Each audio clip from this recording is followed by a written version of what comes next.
Olá, turminha! Tudo bem? Ai, que novidade incrível essa hoje! A primeira aula da nossa segunda apostila. Essa apostila que deve estar com cheirinho de nova. Cuidem bem dela, dê bastante amor, bastante carinho para ela, que ela vai nos acompanhar pelas próximas semanas, tá bom? Cuidem dela com muito amor. E nessa nova apostila, nós vamos abrir lá na página 4, tá? Na página 4 que a gente vai falar sobre os seres vivos e o ambiente. Agora, você já conhece algumas características da Terra, o planeta em que vivemos. Agora você vai aprender em nosso planeta há muitos seres vivos que interagem entre si e com o ambiente onde vivem. Conhecê-los é intrigante e curioso.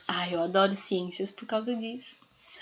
Então aqui nós temos o seguinte, um textinho. As árvores e os animais. Alguns animais fazem sua morada debaixo das árvores, como o veado, caititu, anta, queixada, cutiara, rato, jabuti, paca. Eles procuram as sombras para se abrigar do sol, comem as frutas que caem no chão e deitam-se sobre as folhas secas. Maravilha! Certas aves, como mutum, jacamim, inambu e saracura, também vivem debaixo das árvores e usam as folhas secas para fazer seus ninhos. Quanto nome diferente, né? Aqui a gente não tem muito conhecimento, não tem muita oportunidade de ver, por exemplo, um jacamim, um inambu, né? Então é mais difícil. Então, quem escreveu foi a Jussara Gomes Grubler, do Livro das Árvores. E aqui nós temos, né, duas frondosas árvores e aqui os animaizinhos em volta dela, que eles têm contatos com ela.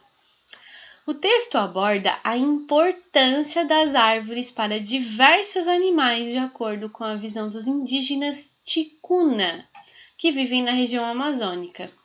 Grife no texto, lembram o que é grifar? Passar aquele tracinho aí embaixo? O nome de 3 animais que constroem sua morada debaixo das árvores. Então vocês vão voltar aqui e vão ver 3 animaizinhos que fazem sua morada embaixo das árvores. Você conhece algum deles?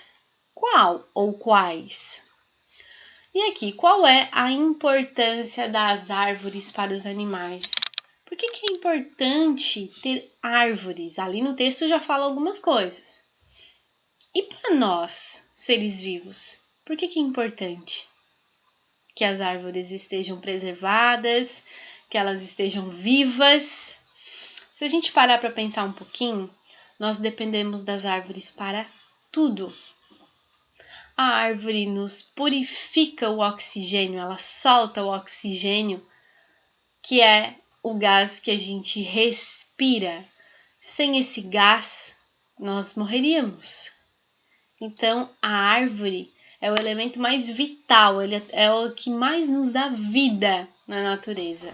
Além de dar os frutos, as flores, através das flores as abelhas fazem o mel. Então, é muito benefício para uma árvore só. Além do que sentar embaixo de uma árvore, na sombra gostosa de uma árvore, né? Brincar com as suas folhas. Isso é incrível. E só a árvore pode nos proporcionar isso. Então aqui fala o seguinte: seres vivos. Em um ambiente de floresta, como mencionado no texto, vivem muitos seres vivos. Entre eles, uma perereca, um tucano, onça-pintada, manacá da serra, que é a árvore, as plantas, né, que são os animais. Agora as plantas. Manacá da serra, bromélia, xaxim, fungos e bactérias. Nós temos cogumelos, que é um exemplo de fungo, e as bactérias, né, que a gente conversa muito sobre elas. Então, a gente tem várias coisas que se complementam. Por exemplo, aonde que o tucano está agora? no galho de uma árvore. O tucano precisa da árvore para fazer o seu ninho, precisa da árvore para pegar frutos para comer, para se alimentar. E aqui, aonde que essa onça está? No meio da vegetação. Ela precisa da vegetação para se esconder, para se proteger, né? E depois a gente vai falar um pouquinho sobre cogumelos e bactérias, que vocês vão ficar surpresos com isso. Os seres vivos nascem, crescem, podem se reproduzir e morrem. Então, esse é o ciclo da vida. Todo mundo nasce, vai crescendo, tá? Que é o período que vocês estão agora, crescendo. Se reproduz, quer dizer, tem filhotes. Os seres humanos têm filhos, os animais têm filhotes. E morrem. Chega uma hora em que todo mundo morre. Isso acontece também com as frutas, com as plantas. Nascem, crescem, se reproduz, cria novas plantas. E um dia elas morrem, tá? Entretanto, existem muitos componentes do ambiente que não têm vida. Por isso são chamados de fatores não vivos. Gente, esses fatores não vivos, eles não têm vida. Não vivos, não têm vida. Mas eles são de uma importância para nós, uma importância para os seres vivos, que vocês precisam prestar muita atenção nesses fatores não vivos. Por exemplo, água. Água não tem vida. Alguém vive sem água? Não. Não, por quê? Porque a água é uma das maiores fontes, é a maior fonte de vida para o ser humano. Agora vamos para o outro. O ar. Alguém vive sem ar? Não. E o ar não tem vida, mas ele nos dá a vida. O solo. Areia. Tem vida? Não. Mas sem ele, sem o solo, nós não teríamos o nosso lugar no mundo, a nossa casa, a nossa escola, e não teríamos alimento. O alimento vem do solo. O alimento está na terra. Sem a terra o alimento não vive. E quem é que come o alimento? Nós, seres vivos. E luz e calor do sol. Vocês lembram lá dos planetas? Imaginem se agora estivéssemos lá em Urano. Urano tem luz?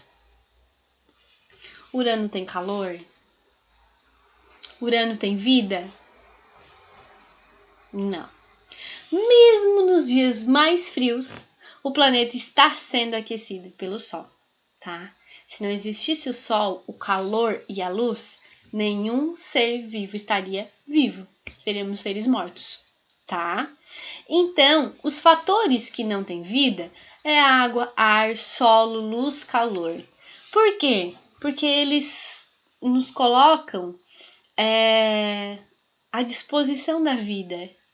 Eles são fatores que nos beneficiam com a vida, apesar deles não terem vida, tá bom? Então aqui nós temos os seres vivos e o ambiente. Os seres vivos dependem uns dos outros e também dos fatores não vivos, como o solo, o ar, a água e a luz do sol. Esse conjunto de relações compõe um ecossistema. Tudo isso junto, fatores vivos e não vivos, produzem um ecossistema, fazem parte de um ecossistema. E os seres vivos e não vivos, eles se compõem, se relacionam. Por exemplo, quando a mamãe vai fazer o almoço, tem aquele arrozinho com feijão delicioso, é a nossa conexão, sabe com quem? Com a terra. A nossa conexão com o ser vivo. Qual o ser vivo? O pé do arroz, o pé do feijão, né? Que cresceu de uma sementinha, ele era um ser vivo. E ele foi retirado do solo, que é um ser não vivo, que é um fator ambiental, para que nós pudéssemos nos alimentar. Certo? Entenderam? Que nós nos relacionamos com eles. Os ecossistemas variam em tamanho e tipo. Uma pequena poça d'água no fundo do mar, o fundo do mar, um jardim, uma floresta são exemplos de ecossistema. Então, a gente tem o ecossistema terrestre, o ecossistema marinho, tá? Então, aqui vocês vão fazer os hóspedes de uma árvore. Olha só, tem uma árvore bem grande, bem frondosa e cheia de círculos. Então, aqui vocês vão desenhar os hóspedes dessa árvore. No meio do campo, há uma árvore imensa. Se você observá-la bem de perto, verá que a árvore não está sozinha. Ela é como uma casa onde vive muita gente. Se estragássemos o solo, contaminando, a árvore morreria. E por isso também desapareceria a larva do escaravelho, que come a madeira. E o pássaro já não teria escaravelhos para comer. Você consegue perceber como um necessita do outro? O escaravelho, tá escrito aqui, ó, é tipo um besouro. Ele é um inseto grande, preto, bem cascudo. Tem até umas anteninhas meio estranhas. E o escaravelho, ele come madeira. E você sabe quem come o escaravelho? O pássaro. Então o escaravelho come a árvore, come madeira. Ele não prejudica a árvore, tá? Imagina um inseto, imagina a boquinha de um inseto, né, gente? Mas pensa bem, quem é que mora nessa árvore? O escaravelho, o pássaro que come o escaravelho, né? As borboletas, o sabiá, as abelhas que fazem as suas colmeias. Quem mais que mora nessa árvore? E já pensou se a gente simplesmente cortasse essa árvore? Olha quantos seres ficariam sem abrigo, sem alimento. Vocês gostariam que acontecesse isso com vocês? Eu não gostaria que acontecesse comigo, não. Por isso que eu cuido das árvores. Uma árvore pode abrigar muitos seres vivos, os quais também dependem dos fatores não vivos, como o solo, a água, a luz solar. A árvore precisa do solo, da água, da luz do sol. Dessa forma, podemos dizer que a árvore é um ecossistema. Imagina quanta vida tem nessa árvore, tá? Depois vocês vão ir até o material de apoio e vão pegar os adesivos para montar esses hóspedes dessa árvore, tá bom? E aqui a gente tem algumas atividades. Compare a rocha, a árvore e a criança representada nas imagens a seguir e faça o que se pede. Marque um X nos seres vivos. Quais desses três aqui tem vida? Qual das imagens representa um fator não vivo? Circule-as. Então você vai ver, esse tem vida, esse tem vida, esse tem vida, qual não tem vida, e você vai circular. A número 2, você vai analisar essa imagem aqui, ó. Um parque, pessoas, carrinho do picolé, bicicleta. Agora classifique os seres vivos e fatores não vivos que você identificar, registrando no quadro a seguir. Gente, uma coisa bem importante. Banco, bicicleta, carrinho de picolé não é fator não vivo. Fator não vivo são aqueles que a gente viu aqui no início, ó. Esses aqui, água, ar, solo, luz e calor. Então, vocês vão olhar nessa imagem quais são os fatores não vivos que nós temos aqui. E quais são os seres vivos. E vão colocar os nomezinhos aqui, certo? Depois tem um textinho aqui, ó. Leia o texto e faça o que se pede. Margaret Mee foi uma artista inglesa que desenhou e pintou a beleza das florestas brasileiras. Olha só que lindo! Em suas várias viagens a esses ambientes, ela desenhou e pintou plantas como orquídeas e bromélias. Para encontrar as melhores plantas para os seus desenhos, Margaret Mee entrava em rios, subia em árvores cheias de formiga e ficava na chuva. Então, pinte no texto o nome das plantas que a Margaret Mee desenhou. Vai lá, pinta de azul no texto. E pinte de marrom o nome de um animal, tá bom? Grife, faça o tracinho embaixo. No último parágrafo do texto, um fator não vivo. Quais daqueles fatores não vivos que tem lá naquelas páginas anteriores que tem aqui nesse último parágrafo? Ó, aqui nesse último parágrafo. Depois vocês vão desembaralhar essas letrinhas aqui e descobrir a palavra que finaliza essa frase. Nos locais visitados por Margaret Mee, é possível observar as interações que os seres vivos estabelecem entre si e com os fatores não vivos. Por isso, podemos dizer que esses lugares são... Aqui vai estar a resposta. E a 4, que é a nossa última atividade. Os terrários são miniaturas de um ambiente reproduzido dentro dos recipientes, como garrafa PET ou potes de vidro. Observe um exemplo do terrário. Então, aqui, ó, é colocado pedra, uma areiazinha, né, para fazer o solo, plantinhas pequenas. Observe um exemplo do terrário e depois marque a alternativa correta. Podemos dizer que o terrário é um ecossistema por quê? Só as corretas. As plantas sobrevivem sozinhas? Se eu botar só planta ali, ela vai sobreviver? As rochas e a água e a luz matam as plantas. Então, se botar essas pedrinhas, água, luz e o ar, vai matar as plantas. Há seres vivos e fatores não vivos, e eles se relacionam entre si. Então, aqui está dizendo que nós temos seres vivos, que têm vida, e seres não vivos. E eles se relacionam, eles precisam um dos outros.